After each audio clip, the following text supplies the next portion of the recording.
How you doing? I'm CK. I'm owner and operator of Under Pressure Power and Performance, and I am the creator of Triple Charged. Why did we do it?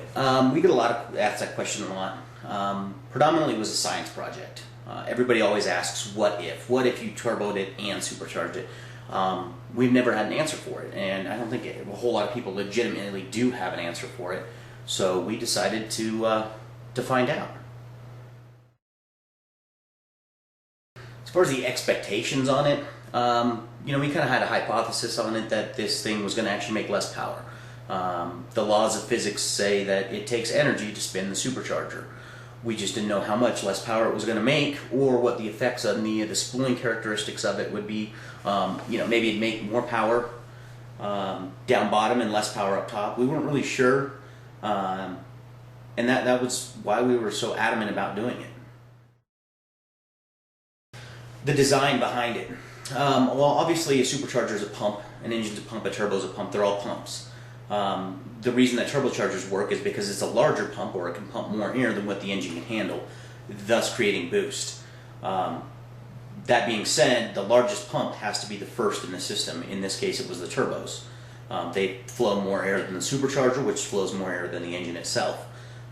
It just works as a compound setup, basically.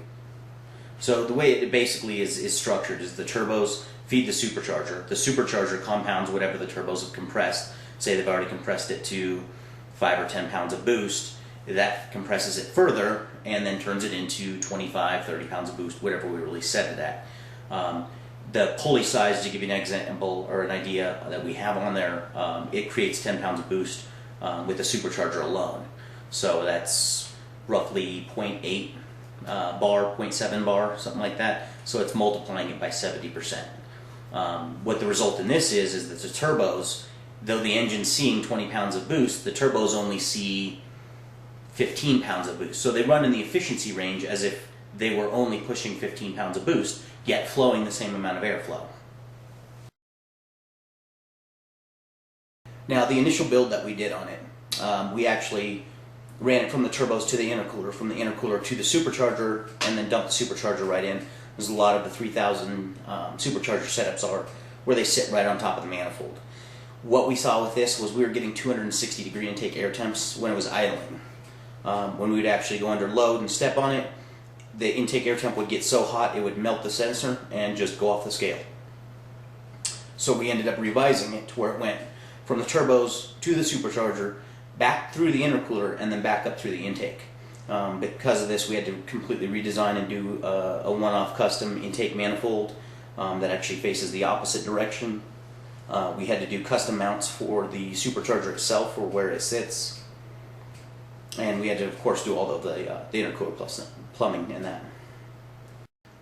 Some of the other limitations in that we came across was the belts on it. The belt was constantly squeaking or slipping.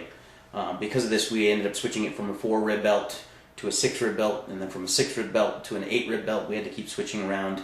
The crank pulley, we had to go with custom crank pulleys, and inevitably when it went under load, it still slipped towards the top end, so we ended up actually having to take and custom make the or customly modify the supercharger pulley, where we actually put slits in it and put little slices in it to help catch and grab the belt. They were like little teeth, if you were. So the pulley on the supercharger was no longer smooth, it was sharp-edged tooth that would inevitably tear up the belt a lot sooner than what it should. We're getting 300 to 400 miles on the belt versus thousands of miles. Okay, so the results that we got out of it were kind of what we expected. We saw a lot better low-end torque on it.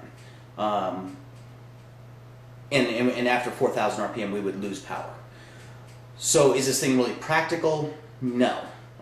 Should anybody else do it, or would I recommend doing it? No, not really. You get a little bit more low-end torque out of it. From stoplight to stoplight, it's definitely funner. You do see 20, 30 pounds of boost by 2,000 RPMs. I mean, it spools the turbos relatively fast. The only downside to it is 20 pounds of boost at 2,000 RPM seems like an enormous amount of power, but it's not. The foot-pounds of torque that it creates, I believe in some areas of the graph it was 100 extra foot-pounds of torque. compared to being just the turbos alone. But it's not, you know, through the roof substantial like what you would really expect it to be. A lot of that is dictated by the cam profile on it, though, that the cam is designated to make power more towards the top end. So it didn't really matter what we did on it, as far as how much boost we pushed, or what pulley size we used on the supercharger itself versus the turbos and what they were pushing. Realistically, after 4,000 RPMs, that seemed to be the cutoff point, meaning we'd make more power and more foot-pounds of torque up until 4,000. After 4,000, we would actually lose power compared to just the turbos alone. And it didn't matter if that was 15 pounds of boost, it didn't matter if that was 20 pounds of boost. It didn't matter if it was 25 pounds of boost. That was the cutoff point.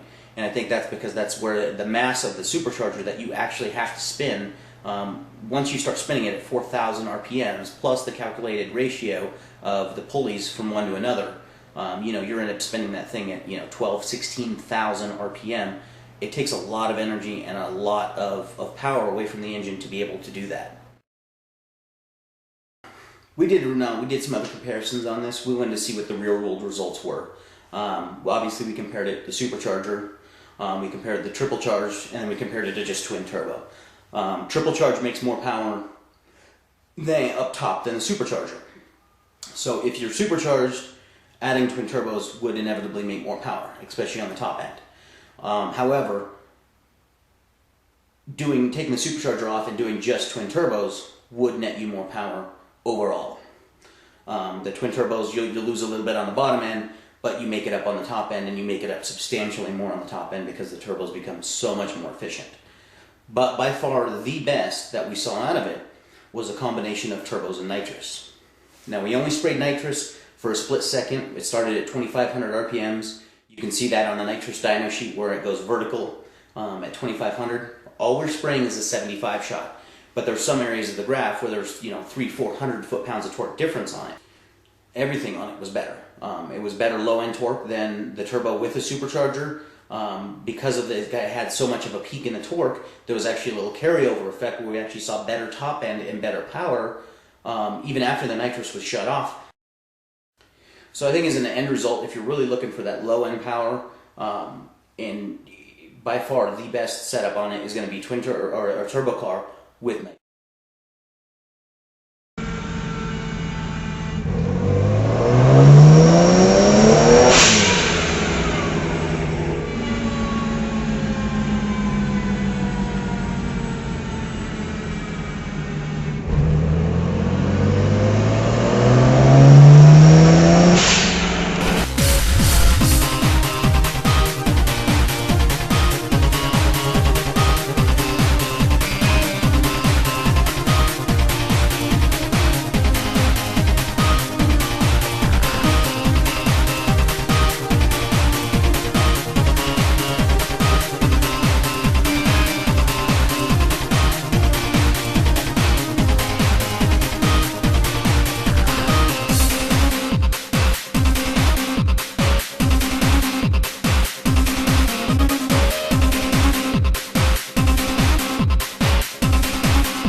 I want to thank you guys for following along and watching and taking the time to check out my little science project here.